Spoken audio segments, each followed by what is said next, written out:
In the spring of 1909, a man with no medical degree and no clinical training climbed out of a hired car in front of a medical college in the American South and walked inside unannounced. He spent less than a day there. He took notes. He left. He did this 155 times across the United States and Canada. Within a year, his written assessment of what he had seen would be placed in the hands of the most powerful philanthropic institutions in America. Within 2 decades, more than half of the medical schools operating in this country when he began his tour would be permanently closed. The man's name was Abraham Flexner. The document he produced is called the Flexner Report. It was published in 1910 by the Carnegie Foundation for the Advancement of Teaching, and it is still cited today in the official history of American medical education as the pivotal reform that brought science to medicine and medicine to the modern era. That is the version most people have heard, if they have heard of it at all. What that version leaves out is the trail of funding that preceded the report, the schools that were targeted and why, the physicians who were displaced and who replaced them, and the particular institutions, the particular financial interests that stood to benefit enormously from eliminating approximately 90 competing models of medicine in a single decade. There is a document sitting in the Rockefeller Archive Center in Sleepy Hollow, New York. It is the annual report of the General Education Body, a philanthropic body funded by John Rockefeller. That report documents the disbursement of approximately $91 million to American medical schools between 1902 and 1934.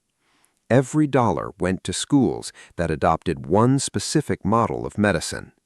Not a single dollar went to a homeopathic college, an eclectic college, a botanical medicine program, or a hydrotherapy institution. Every single one of those institutions was gone within 30 years. That is not a coincidence. That is a mechanism. And the Flexner Report is what set it in motion. The official history of the Flexner Report goes something like this. By 1900, American medicine was in a state of genuine disorder. There were approximately 160 medical schools operating across the country, and they varied wildly in quality. Some had no laboratories, some had no clinical training, some had no entrance requirements at all. A student could walk in off the street, pay tuition for 2 years, and walk out with a medical degree.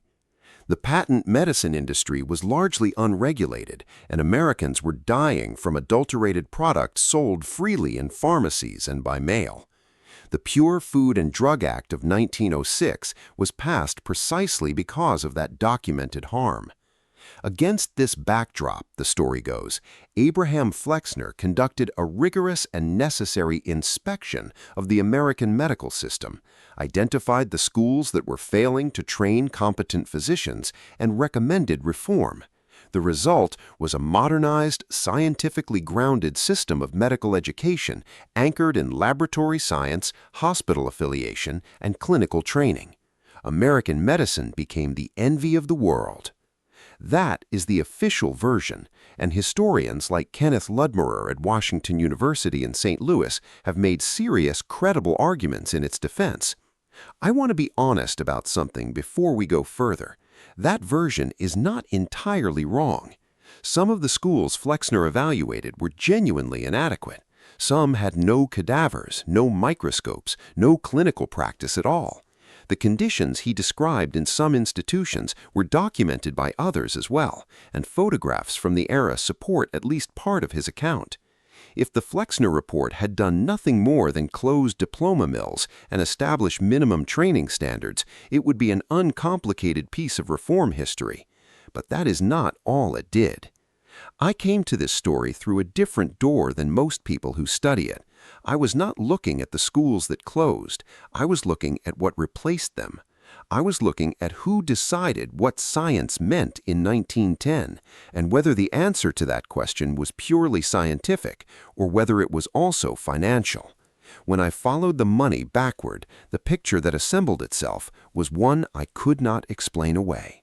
The first thing you need to understand is that the Flexner Report did not begin with Abraham Flexner. It began with the American Medical Association. In 1904, the AMA created its Council on Medical Education. Its stated purpose was to evaluate and standardize medical schools. By 1906, that council had conducted its own inspection of American medical schools, graded them, and produced a ranked list. That list reached conclusions that were broadly similar to what Flexner would publish 4 years later. The AMA chose not to publish it. This is documented in the historical record, analyzed by medical historian Robert Baker in the American Journal of Public Health, and by Paul Starr in his Pulitzer Prize-winning history, The Social Transformation of American Medicine. The reason the AMA chose not to publish, according to those accounts, was institutional self-interest. The AMA knew that publicly calling for the closure of competing schools, homeopathic schools, eclectic schools, osteopathic schools, would look like exactly what it was, a professional monopoly eliminating its competition. So the AMA's Council on Medical Education approached the Carnegie Foundation for the Advancement of Teaching and asked Carnegie to conduct what would appear to be an independent study. Carnegie agreed. Carnegie hired Abraham Flexner, and Flexner, a 42-year-old educator who had never treated a patient, who had never attended a medical school, who held no scientific credentials in any field of medicine, spent the next 2 years inspecting 155 schools against a framework he had derived almost entirely from a single institution, Johns Hopkins. Johns Hopkins, where Flexner himself had received his undergraduate degree. Johns Hopkins, which at that moment was the primary model institution for Rockefeller philanthropic investment in American medical education. I want to be careful about what I am and am not claiming here. There is no documented letter, no recorded conversation, no primary source in which Flexner, Carnegie, and Rockefeller sat together and agreed to engineer this outcome. What the documentary record shows is a sequence. The AMA approaches Carnegie, Carnegie hires Flexner. Flexner uses the Johns Hopkins model as his exclusive standard, and the Rockefeller General Education Board then funds precisely and only the schools that meet that standard.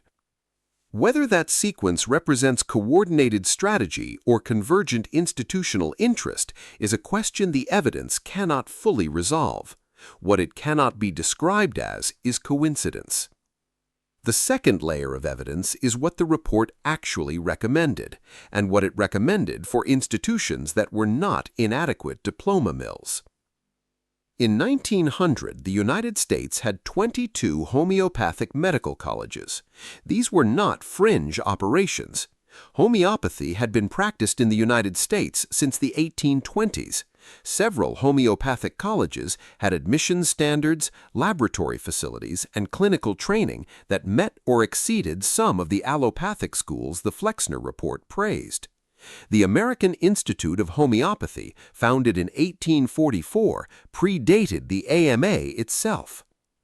The Flexner Report recommended that homeopathic institutions not receive philanthropic support because their theoretical framework, the principle that like cures like at diluted doses, was incompatible with laboratory science as Flexner defined it. He was not wrong that homeopathy's theoretical basis conflicted with emerging biochemical models, but that is a different claim than the claim that homeopathic physicians were undertrained or dangerous. The report conflated the two. It used the legitimacy of addressing diploma mills to justify eliminating institutions that were practicing a competing therapeutic tradition. By 1923, every homeopathic medical college in the United States had either closed or converted to allopathic curricula. Every single one. The third layer is where the institutional mechanism becomes impossible to ignore. After the Flexner Report was published, state medical licensing boards, heavily influenced by the AMA, began requiring that licensed physicians graduate from an AMA-approved school. Schools that could not build the laboratory infrastructure, hire full-time faculty, and secure hospital affiliations required for AMA approval could not produce licensable graduates. Students stopped enrolling. Schools closed. This is the mechanism E. Richard Brown documented in extraordinary detail in Rockefeller Medicine Men, published by the University of California Press in 1979. Brown reviewed the General Education Board's disbursement records and traced how Rockefeller funding was channeled exclusively to schools aligned with the pharmaceutical research model. The GEB did not merely reward schools that met a neutral standard. The GEB helped define what the standard was, funded the institutions that met it, and withheld funding from institutions that did not, ensuring that the institutions that could not meet it had no capital lifeline. This is not the story of bad schools being closed. This is the story of an entire medical architecture being rebuilt around a specific model, one that happened to require the pharmaceutical products that Rockefeller-connected financial interests were positioned to manufacture and sell. There was a man in Cincinnati named John Uri Lloyd. He was not a fringe practitioner. He was not operating out of the back of a wagon. He held a pharmacy degree, ran a pharmaceutical manufacturing company, published scientific papers in professional journals, and was one of the most credentialed practitioners of eclectic medicine in the United States. Eclectic medicine was a system developed in the 1820s and 1830s that synthesized indigenous botanical knowledge, clinical observation, and pharmaceutical chemistry into therapeutics grounded in plant-derived compounds.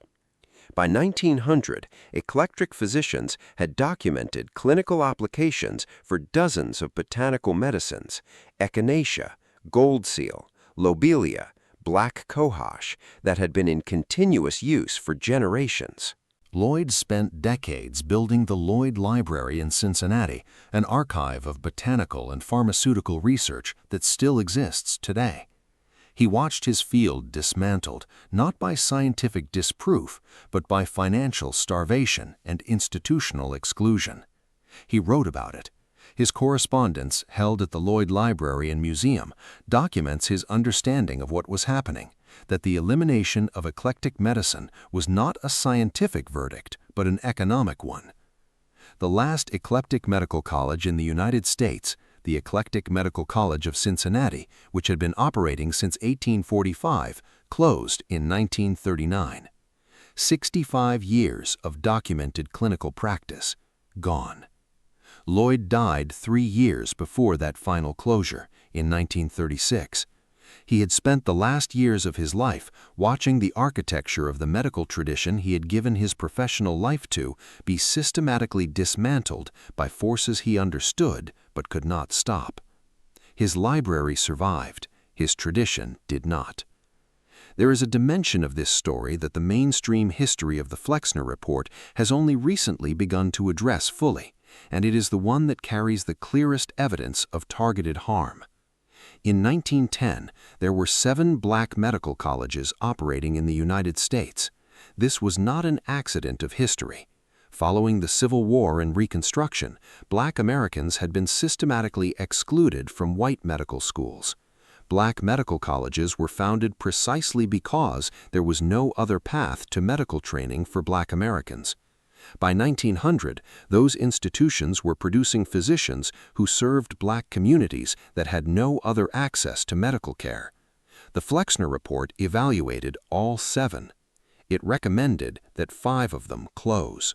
The 2 it recommended for continued support, Howard University in Washington and Meharry Medical College in Nashville, were recommended not on the grounds that they were the strongest institutions, but on explicitly racial grounds.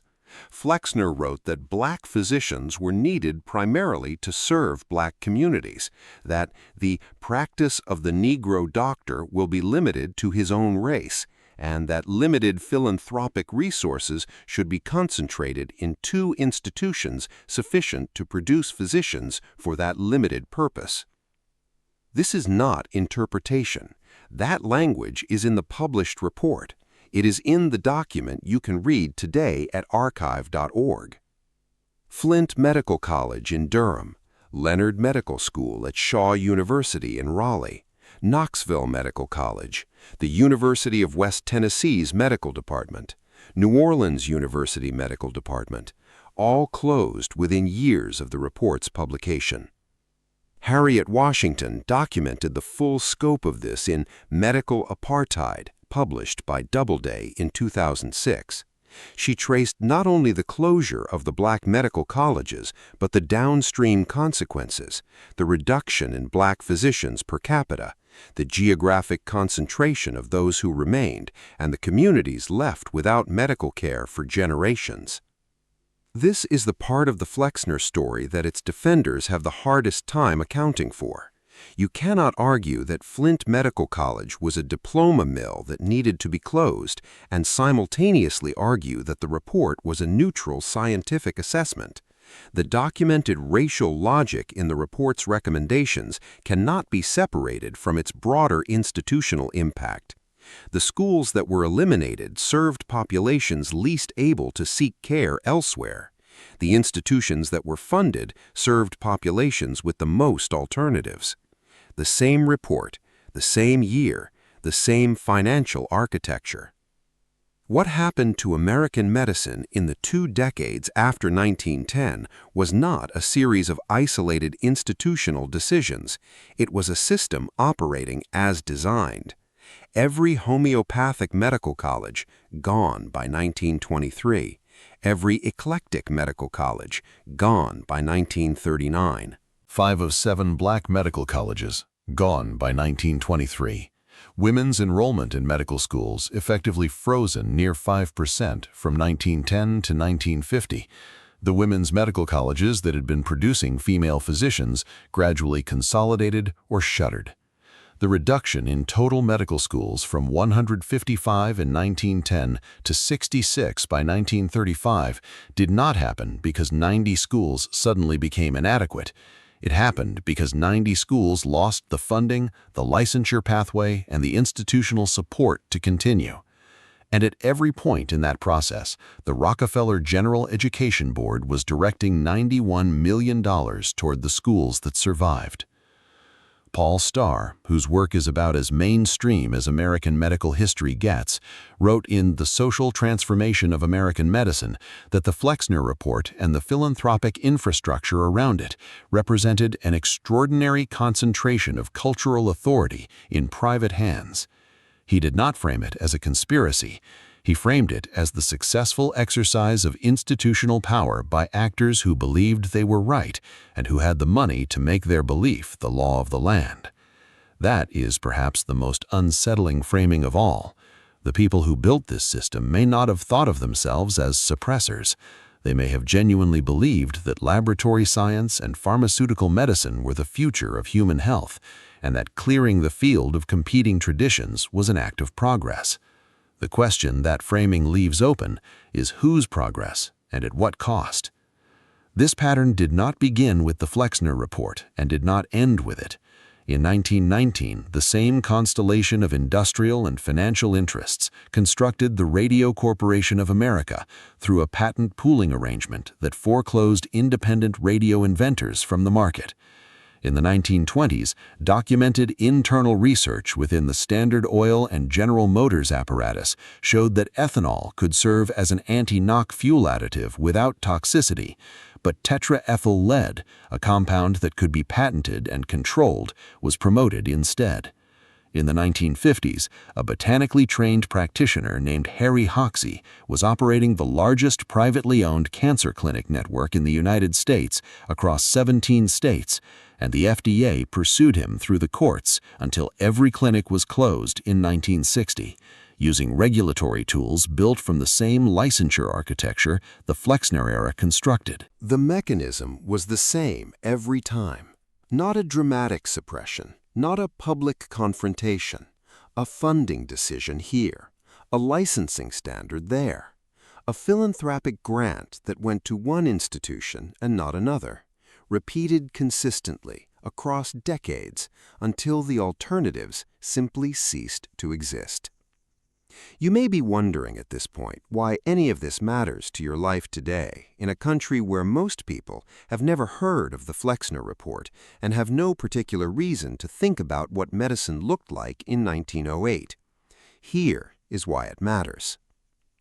The model of medicine that the Flexner Report institutionalized, the pharmaceutical research model, the disease as biochemical target model, the model that centers on laboratory-derived compounds prescribed through a physician gatekeeper system, is the model that governs your relationship with medical care right now. It determines what your insurance covers and what it does not. It determines what a physician is trained to offer you and what falls outside the scope of what they are able to discuss within a clinical context. It determines the cost structure of American medical education, which currently produces graduates carrying an average of approximately $200,000 in debt, according to the Association of American Medical Colleges. A cost structure that traces directly to the capital-intensive laboratory and hospital affiliation model that Flexner endorsed. The communities most affected by the closure of black medical colleges in 1910 are still living with the consequences of that decision. The Health Resources and Services Administration publishes data annually on physician shortage areas in the United States. Those shortage areas are concentrated precisely where you would expect them to be if you had watched 5 black medical colleges close in 1923 and tracked the downstream effect across 4 generations. The botanical treatments that eclectic medicine documented and practiced, some of which, like echinacea, black cohosh, and golden seal, have subsequently been the subject of clinical research validating specific applications, were not disproven. They were defunded. The clinical knowledge built across 65 years of eclectic practice was not absorbed into mainstream medicine. It was orphaned. Much of it survives today in naturopathic medicine and herbal practice in a legally marginal space defined by a licensing structure that was built specifically to exclude it.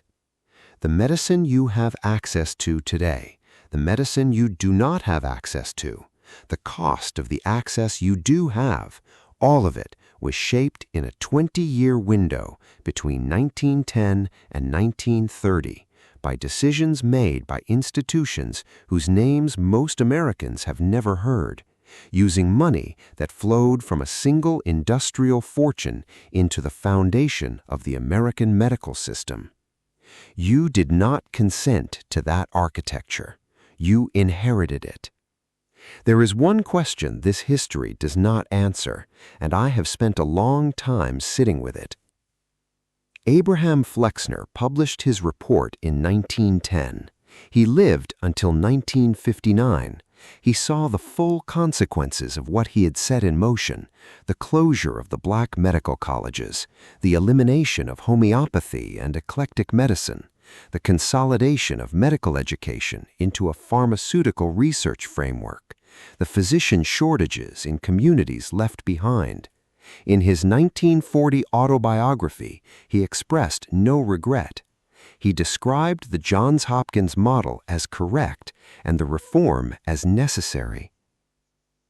Either he genuinely believed that what was lost was worth losing, or he understood what had been done and had made his peace with it. Or the man who spent less than a day in 155 schools, who held no medical credentials, who was hired by an institution funded by industrial money to evaluate a field he had no training in, that man never fully grasped the scale of what his report made possible. I do not know which of those is true. The documented record does not resolve it. What the documented record does establish is this. In 1910, American medicine contained multitudes. It contained genuine quackery and genuine science and genuine clinical traditions and genuine diploma mills, all operating simultaneously, all competing, all unresolved. Within 30 years, that competition was over. One model had won.